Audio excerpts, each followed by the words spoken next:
Most clients are going to ask you for your resume or your CV before they hire you. Meaning, if you're planning to offer your services online, whether as a copywriter, social media manager, virtual assistant, data analyst, lead gen, or any other skill that you're planning to sell online, you're going to need to have a resume, and not just a resume, a good one at that. Because one thing that you need to know, not all CVs or not all resumes are created the same. Some are obviously better than the others, and the better ones, they get you hired. The bad ones, you'll just end up being down there, and we don't want that to be the case. And that's why I'm creating this video, to show you step by step how you can create a resume that helps you to stand out. So in case you're wondering, a resume is just a piece of document, sometimes 1 page long, other times 2 pages long, showcasing who you are as a service provider. So your resume is going to show your clients some details about you, your experience, your skills, contact information, maybe where you studied and things like that. And these are very critical because, like I said, they can mean the difference between you getting hired and you not getting hired. So in this video, I'm going to take you through step by step on how to create a resume, and a good one at that. But before I do that, I would love for you to know that it's very important for you to always have a resume ready, because you never know. Like, you might be applying for work and the client says, hey, I need your resume. And I'm assuming or imagining that maybe you're applying for work on platforms like Upwork, maybe Fiverr, or even LinkedIn, where time is of the essence. Because for these jobs, you have to apply them as soon as they land. So if you do not have a resume, you have to run to your computer and start creating everything from scratch. You're going to miss out on a lot of opportunities. So it's very important for you to have your resume ready, so that anytime a client asks for your resume, you just do a few edits to align with whatever it is the client is looking for, and then you are ready to send it. Okay, so let's just go straight to my computer and see how you can create a very good freelancing resume step by step. We are going to use Canva. It is a free tool that allows you to do a lot of things. Like, you can create a portfolio, you can create a resume, you can create a flyer, a brochure, anything that you want to create, provided it involves graphics. Canva can do it for you. It's a free tool, but it also has a premium version. But in our case here, we're going to use the free version. Okay, and by the way, you can also use Word document. It all depends on your preference and how you would love to go about it. Personally, I love Canva because it comes with templates that make it very easy for you to create a resume. So when you want to use Canva, just go to canva.com, as you can see here, and sign up. You don't have to download it. You can just use it as a web page. So we've gone to canva.com and you're going to search for resume. So you can see that we have a range of options.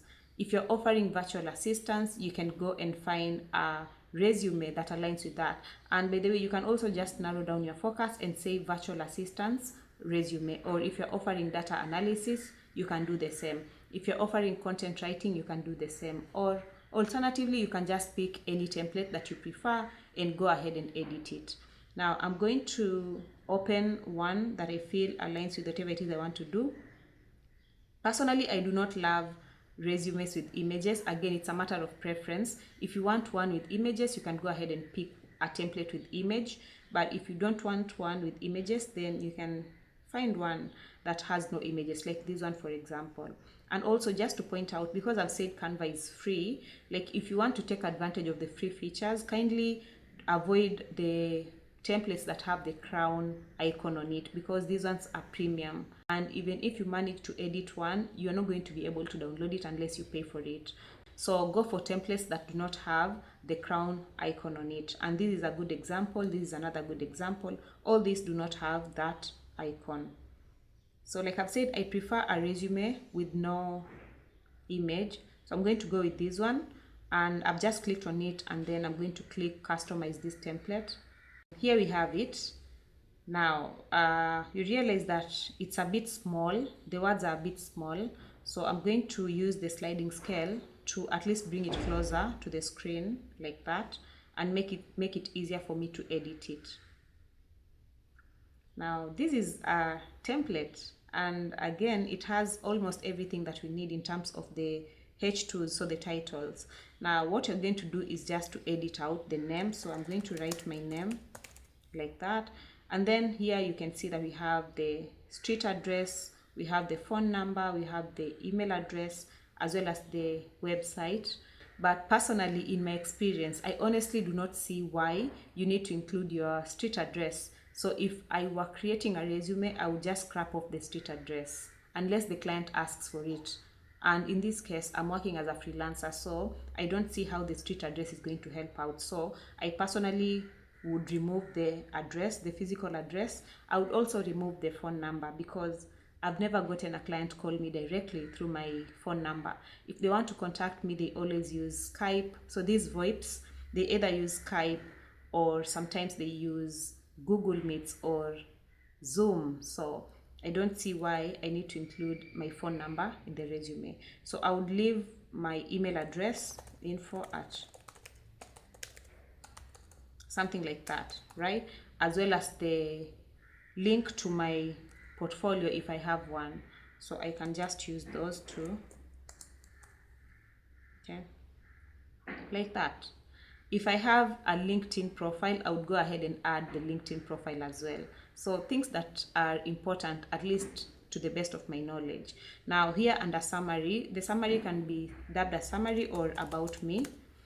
Then now you see we have 3 lines of you explaining who you are as a freelancer. So if you're working online as a content writer, I want you to, in as much as you're writing about you, try to make it a little bit about the client. If I could use my copywriting services as an example, again roughly, I would say something like, I'm Olivia, an experienced copywriter who has been helping businesses in the travel sector or businesses in the mental health space to do ABC. And ABC is example of my services. So for example, I would say something like helping businesses in the mental health space to attract more leads and convert them into buying clients, right? Or I would say something like, I've been helping businesses in the beauty space rank on the first pages of Google. And you see, the reason why I'm emphasizing on what I do is just to show the client that, hey, this is what I'm bringing on the table. This is the value that I'm presenting to you if you choose to hire me. So what I'm just trying to say is, when you're doing about me, always think about the value that you're providing. Like, why should the client care? You want to give them a reason to care about you as a service provider. And again, you want to communicate this briefly. This is what we call copywriting. Being able to write persuasively to convince the reader, who is in this case a target client, to take a certain action, right? Now let's move downwards. Under work experience, I know most of my followers, most of my students are usually beginners. And that's why I always encourage people to take on projects. Like for example, if you know any business person who has a social media page and you want to work online as a social media manager, approach these guys and tell them, hey, I would love to offer free services for a week or even 2 weeks or a month to just gain the confidence, gain the experience, and also use your services or your business as my reference in my resume, okay? And you don't have to do like free work for the whole month. Sometimes if you're lucky enough, you'll offer good services for 1-2 days, and this person will be like, hey, you know what, I'm willing to pay you for this. If you, let's say, work online as a content writer, you also want to do the same. But in this case now, you're going to write a sample and publish it on authoritative platforms. And what I mean by that is, let's say you do travel related content and you know of websites like Travel Moran, let's say Bonfire Adventures, you can approach these guys and have them publish that article in their websites under your name. That is what we call guest posting, okay? And again, if it's any consolation, I accept guest posts for Travel Moran as well as Tandao Africa. So if you write anything related to that, you can send out your sample, I'll publish it for you, and you can use it as part of your resume. If we go back to our resume here under work experience, if you've been able to publish your work on Travel Moran, then you can just come here and say Travel Moran. And then now, of course, explain a few things that you did at Travel Moran. It could be maybe you helped write blog posts, maybe you did keyword research, maybe you helped with social media management. Anything that you helped there, you're going to point them out in short form, you see they're just bullet points. Like in this case, they're saying streamlined project workflows, enhancing overall efficiencies. So if you did virtual assistance for Travel Moran, you're going to explain those things. Like I helped with calendar management, I help plan for the sessions and whatnot. So again, for lack of a better word. Now you're going to do the same. You need at least 2 work experiences. You can do that. And again, this is just a secret. When it comes to freelancing, nobody is going to call anybody. So personally, what I say is sometimes you'll have to fake it till you make it. Again, I'm not recommending this, but if you do not have any experience, but you know that you're really good at that, then you can just fake it till you make it, if you know what I mean. Okay, so you go ahead and do that. You are going to fill up these spaces with whatever it is you know how to do. I guess this is very straightforward. And you're going to start with the most recent experience as you go down. So like you can see here, we have from January 2023 to present, and then this is like the job or the work that they did a while back. Now under education here, if you went to college, you can add that. It's of course an added advantage, but personally what I always recommend that my students do is in your free time you can take on free short courses. Like for example, HubSpot does offer lots of free short courses with certifications. So if you have time, go to HubSpot and then enroll to these short courses, and I'm going to show you an example of what I mean by that.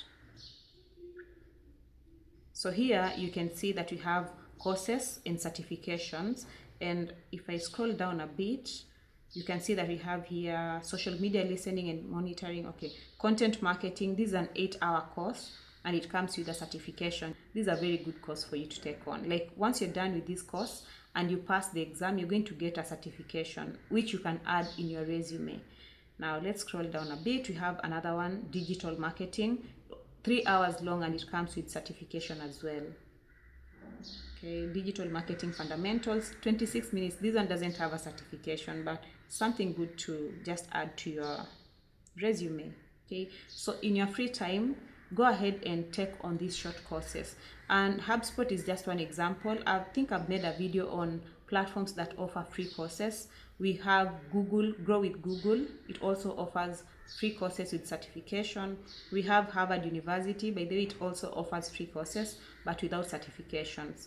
So once you've had the certification, you can just come down here and say something like HubSpot.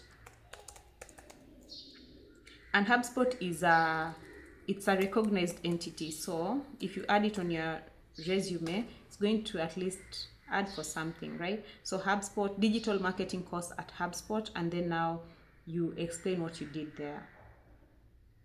The more certifications you have, the more you're going to add in your resume. So let me just say, if you have like 2 or 3 certifications, you can add them in your resume.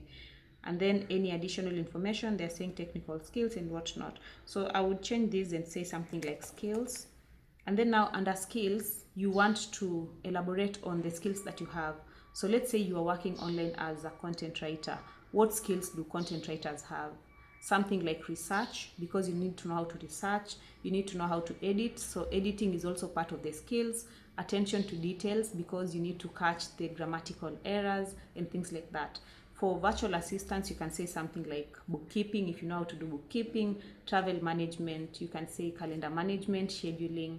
You can say project management, social media management. Like any skill that you have, you're going to add it there. The same thing applies for social media.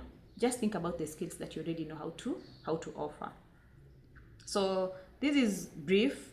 Again, if you want to add more details in your resume, you can just do that. Like I said, it's a 1 or 2 page document, so you can always add as many details as you want. Let's have a look at this resume and see if it has any additional info. This one has language, and I guess you're going to add language depending on what skill you're offering. Perhaps some skills require you to know multiple languages. So if that applies in your case, you can add in language. I see this one has a section down here with contact information, but it's a pretty short resume. When it comes to resume, you want to be very precise. Like these days, clients do not have the attention span that you'd hope for. And that's why I always recommend just sticking to a 1-page resume. Like if you want to go on and on and on, That's what portfolios are for. In your portfolio, freelancing portfolio, you can explain as much as you'd like. You talk about you, what you do, why the client should hire you, who you've worked for in the past. And in your portfolio, you can add your samples. Like, let me just say, you're going to add all the critical details in your portfolio. And hey, most clients who ask for a resume, they're also going to ask for your portfolio. I think that's like a must. So don't stress about adding all the information in your resume. Keep it lean, short, and straight to the point. Okay, let's look at one last example.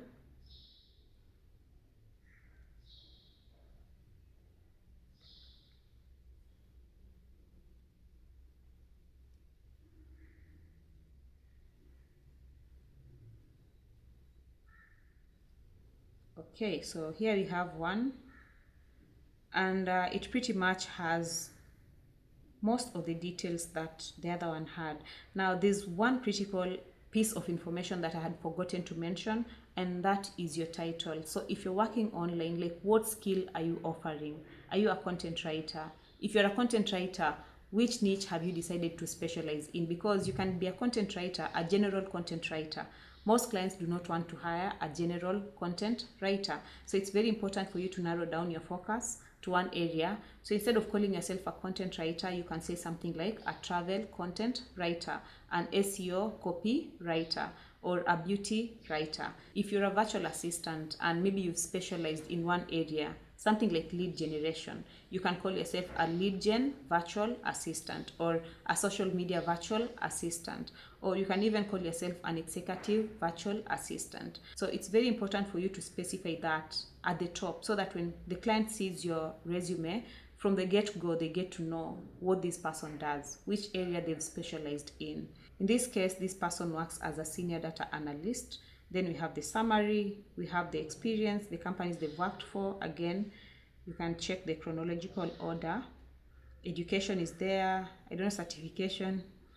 The spelling is wrong, but yeah, and then the skills. So basically, that's how your freelancing resume needs to look like. Let me know if you have any questions. I will do short videos to answer those questions, but basically that's what you need to do. So once you're done creating the resume, you'll come here, make sure that you're saving them, you're changing it to your name, so Olivia Kibaba's resume. And then once you're done, you can just go ahead and click the share button, click the download button, and download it as a PDF, just like that. And you'll have your resume in your computer. Okay, so anytime the client asks you for your resume, you can always just go to your downloads. Here it is, and share it with them. Or alternatively, you can have it on your Canva, so that if the client says they're looking for, let's say, a beauty writer, and your resume was reading something like a hair product writer, you can always just edit this a bit so that it is a beauty writer, provided it's aligning with the niche that you're in. Because remember, I've said all clients ask for portfolios as well. So the niche that you have indicated in your resume needs to align with the niche that you have on your portfolio, right? So again, another very good reason to apply for work that aligns with your niche. Okay, I'll talk more about niches and portfolios in the next video, so don't worry, don't stress out. In this video, I just want you to know how to create your resume. So that's all for now. I guess I'll catch you in the next video. Don't forget to hit the subscribe button and to share this video so that others can get to see it, and also to help grow my channel. Bye for now.